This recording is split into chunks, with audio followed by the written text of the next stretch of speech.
can! It's over! He's done it again! Unbelievable! Oh, straight into the roof of the net. Nice one! Straight down the middle. So a good performance from both teams here today. Hi, welcome to Firstpost. I'm Rupha Ramani. Let's get started.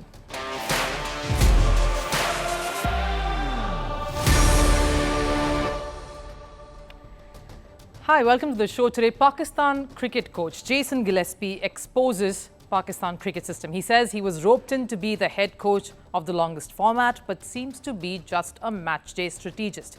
Who's taking the calls in Pakistan cricket? More on that in the show.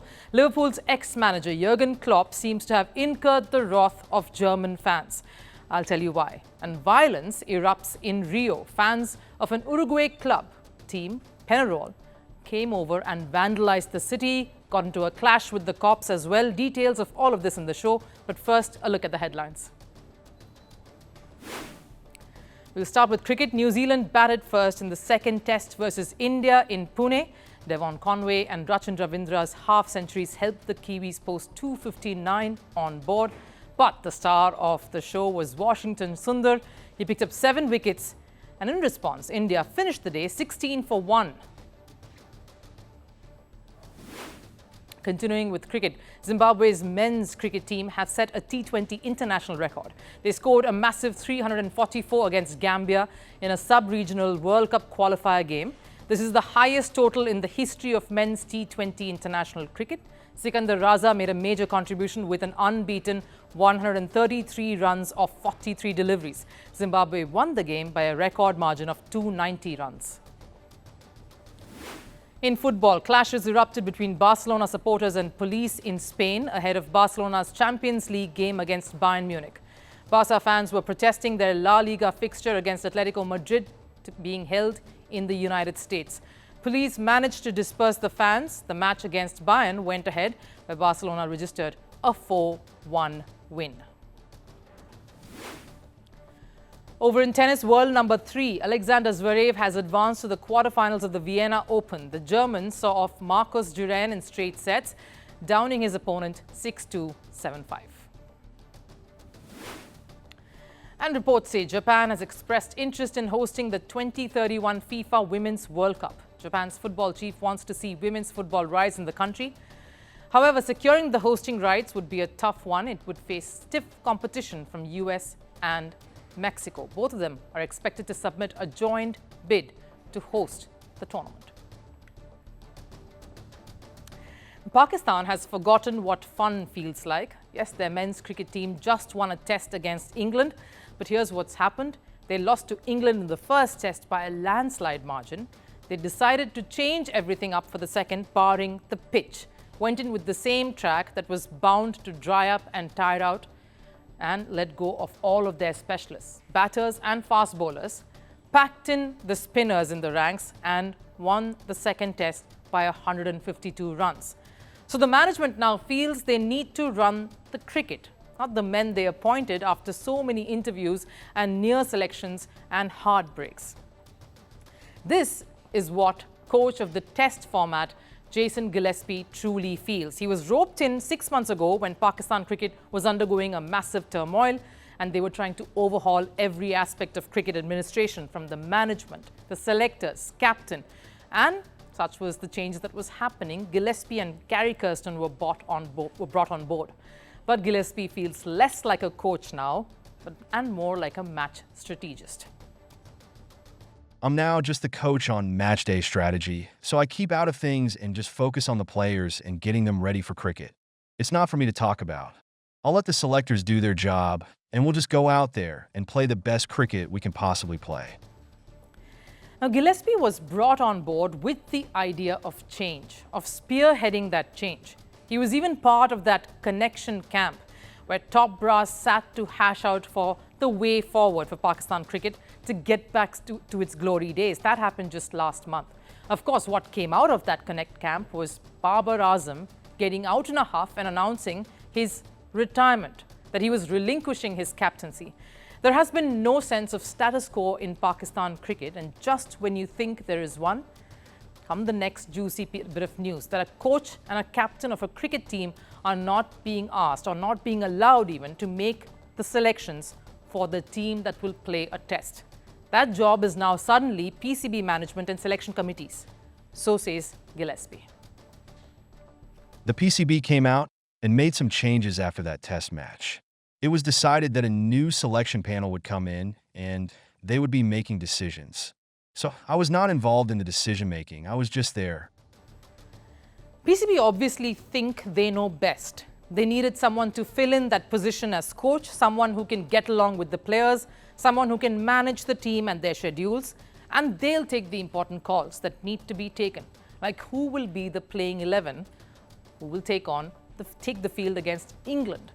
So are the ones who are thinking heads taking the call instead of the coach and the captain? Who are they? Just 2 weeks ago, in fact, just when they succumbed to that first test loss to England, PCB announced a brand new selection panel.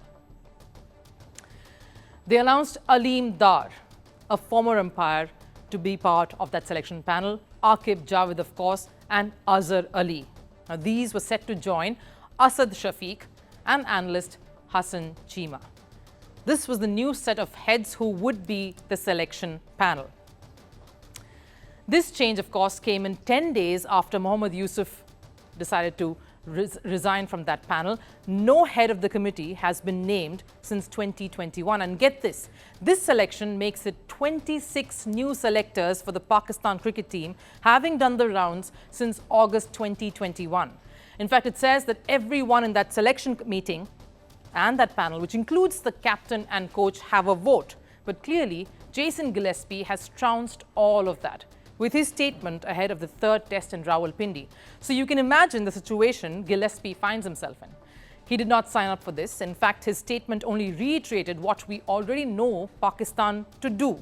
Any setback means they try to completely rejig everything, and if miraculously something comes off or works, then they will only focus on repeating that consistently, without looking at the other factors that are needed, are necessary in making cricket teams run successful consistently. Gillespie clearly is gaining sympathy, more so if not already. In fact, just 2 days ago, a video of him picking up empty bottles strewn all over the ground by Pakistan players in Rawalpindi after a net session went viral. While the Aussie was praised for his mindful act, Pakistan players were heavily trolled.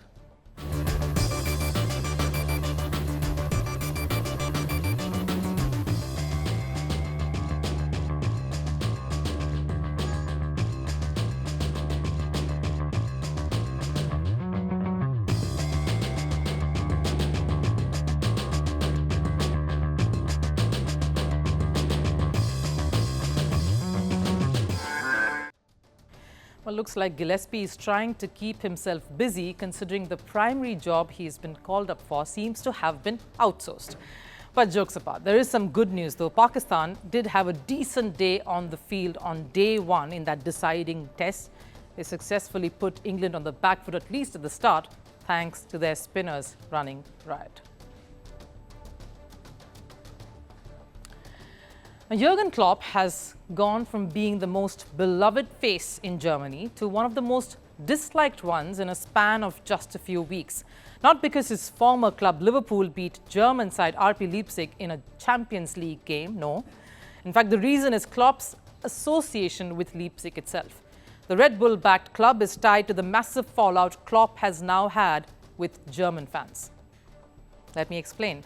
Just a few weeks ago, Red Bull announced that Jurgen Klopp will take over as head of Red Bull's global football operations. The decision came some months after Klopp parted ways with English Premier League side Liverpool. Ever since the news was confirmed by Red Bull, Klopp has been facing severe backlash.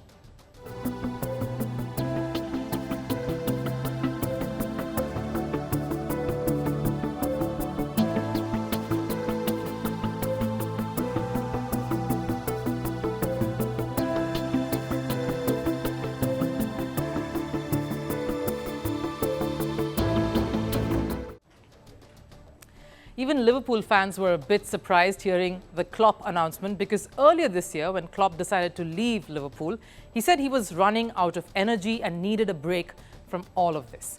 Now, the Red Bull announcement has hurt Anfield supporters, yes, but in Klopp's defense, his association with Red Bull isn't as tiresome as his previous role as that of a manager. And given Klopp did everything he could for Liverpool, maybe Anfield fans will come around eventually. What's important to see here, though, is the fact that the backlash is led by Mainz and Dortmund. Just like Liverpool, Klopp was hailed and worshipped at these clubs.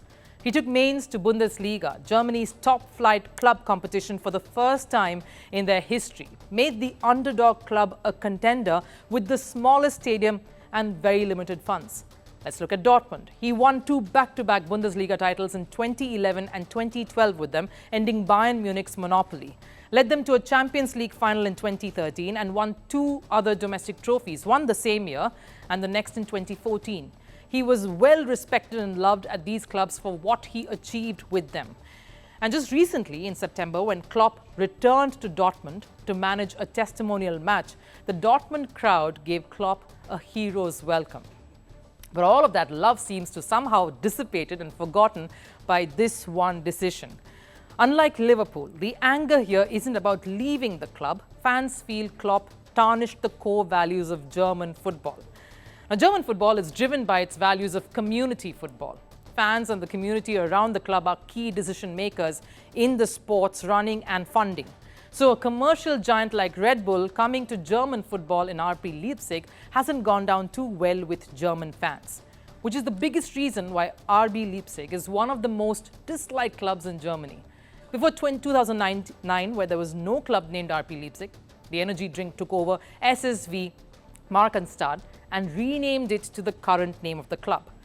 The heavy investment meant the club had all the resources to attract big names, big players. So in just 8 seasons, they made that massive jump from 5th tier to the top-flight Bundesliga.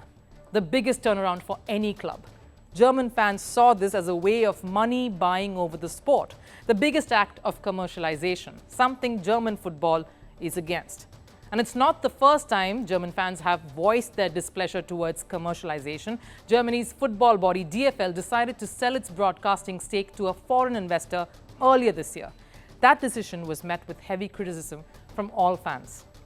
The DFL had to drop the deal because of fans' reactions. That is the kind of impact and power fans in German football hold. And in Klopp's case, he didn't just manage German clubs in his career. He's a German citizen himself. He grew up in this system. That's probably tipped the scales against Klopp a little more. Something even Red Bull is aware of. Jurgen Klopp is so important for German football and the fans. He's a normal human being to say, no, I want to change a little bit. Maybe not everyone is happy, but I think Red Bull is happy. But let's try to see this from Jurgen Klopp's point of view too. The guy is 57. He managed just 3 clubs in his 24-year-long managerial career. Gave his all to Mainz to make them a top-flight club, revived Dortmund, and at Liverpool competed with the likes of Pep Guardiola, Mikel Arteta, and a series of Manchester United managers for the Premier League title. The pressures of managing a Premier League club and with a fan base like that of Liverpool is intense. So he took up a job that would be anything but. He seemed like he had put himself through a lot of stress with that job. This just seems like less stress, less responsibility, and you're getting paid. Great job. And he's still in the game. He's earned that right. He's given his life to football for many years. That there is important to understand. He's earned the right to pick this role, given the years that he's spent devoted in fact to the bettering of the sport. Sure, sticking to core values is important, but the man has given his life to football, so says Rio Ferdinand. You just heard that. He has the right to choose his career path now. Maybe not the right one in the eyes of his fans, but clearly the right one for Klopp. At least that's what he feels. And maybe that's where we could leave it too.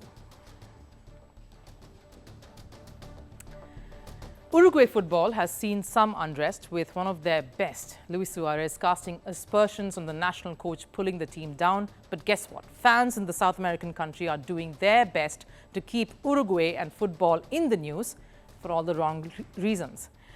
The culprits of the recent football violence to rock South America are fans of the Uruguay-based football club Peñarol. Over 200 Peñarol supporters ran riot in Brazil's capital, Rio de Janeiro. This ahead of their side's semi-final match against Brazilian club Botafogo.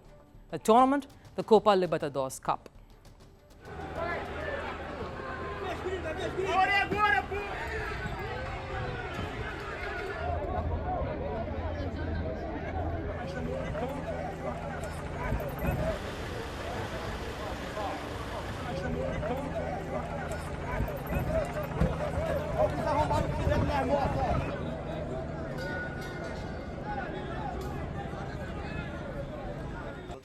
Now, those visuals there, that doesn't look like a group of football fans coming over to just watch a good game of football and support their club. It felt like they came with a vendetta to ruin the city. Security officials say that fans were involved in a series of acts of vandalism, looting and destroyed public and personal property, which resulted in a massive brawl erupting between these away fans and many locals who were just bystanders before the mob rained in on the city. During such an important event, that is football in Brazil, especially in Rio de Janeiro, we see such a scene like animals fighting each other in the middle of the street, putting people's lives at risk. Rio's residents leisure the beach, destroying workers' property at the beach, that is unacceptable. Instead of supporting or cheering their side, they decided to go rogue, eventually leading to this rowdy mob being detained. They ended up not even watching the match. Security officials later said that the scuffle turned ugly as many of these rowdy fans indulged in racist acts that incited a full-blown fist fight. If you get off on a beach and make a gesture insinuating another person as a monkey, that is absurd. It is unacceptable. This by itself should be harshly reprimanded. Their behavior when getting off the bus and doing that caused the locals to revolt. The matter didn't end there. When the police tried to intervene to break up the clash, Peñarol fans did not pay any attention to that, combating the cops as well. And that lasted more than an hour. It went on till the police eventually managed to arrest at least 200 Uruguayans. But this is just one side of the story. Why did the violence begin in the first place? The Rio police feels the tipping point for the Peñarol supporters came when an Uruguayan fan was arrested for stealing a cell phone. This seemed to have angered the rest of the supporters, and this isn't, though, the first time Peñarol fans have engaged in such behavior. The supporters of Peñarol collided with police on the very same beach before a game against Flamengo last month. The biggest conflict, in fact, was in 2019. A Flamengo supporter, in fact, died during a clash between Peñarol and Flamengo fans in Rio. So safe to say, the Peñarol fans have been repeat offenders. Now, the club wasn't penalized for their fans' act, but this incident affected their team's preparations. The bus carrying Peñarol's team to the Nilton Santos Stadium was also attacked, delaying their arrival to the stadium by 2 hours at least. Now, based on what we've heard and seen, we do not know who attacked their bus, although the Peñarol club president was quick to point fingers at their rival club supporters, Botafogo. They brought us at a pedestrian pace for almost 2 hours. The place where they put us, the stones they threw at us, they put us in the middle of the corral. Everything was set up. They had Botafogo supporters in the middle to delay our transfer. Today, nobody really controlled anything. Because of that, the start of the match, of course, was also delayed more later than what it was scheduled to start at. And needless to say, the players were shaken. May have contributed to the humbling 5-0 loss that they ended up suffering in the game. There's a reason why many countries like Cyprus, and I'm quoting a recent example here, are trying to stop away fans from traveling for games within cities. But this is, of course, on a smaller scale. The violence in Rio by Uruguayan fans gives the whole scenario a very grave outlook. And what about punishment? Just a while back, we saw Atletico Madrid fans being disallowed from their team's upcoming 5 matches thanks to their racist and unruly behavior during Atletico Madrid's games against Real Madrid and Benfica. UEFA and Spanish Football Federation punished the club and the fans. They showed there are consequences that not just the fans but also the club had to bear the brunt of. And this violence here in Rio was more catastrophic, putting the security and safety of locals in a city at stake. Peñarol is already trailing final in the Copa Libertadores Cup, the second leg of the semi-final of which will take place in Uruguay. And Brazilian football fans would travel for that second leg in a week's time. Will Uruguay's Peñarol fans be just as hostile as hosts? Time for last serve. LeBron and Bronny James made their first start as father-son duo in NBA's full season as LA Lakers took on the Minnesota Timberwolves. More than them, it was the fans who seemed rather stoked to see them together. Take a look.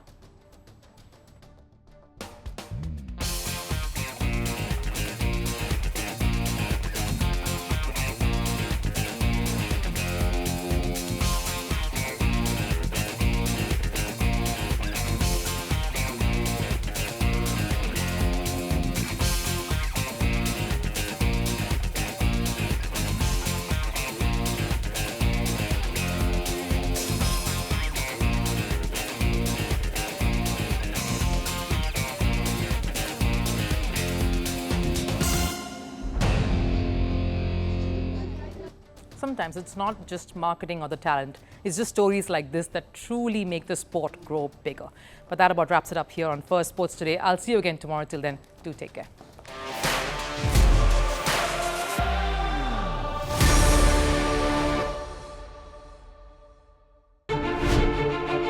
Firstpost decodes the U.S. election, explains how America chooses its president. Your primer on the race to the White House. Everything you need to know about how America votes and its global implications. U.S. Election Explained. Every Monday and Thursday only on Firstpost.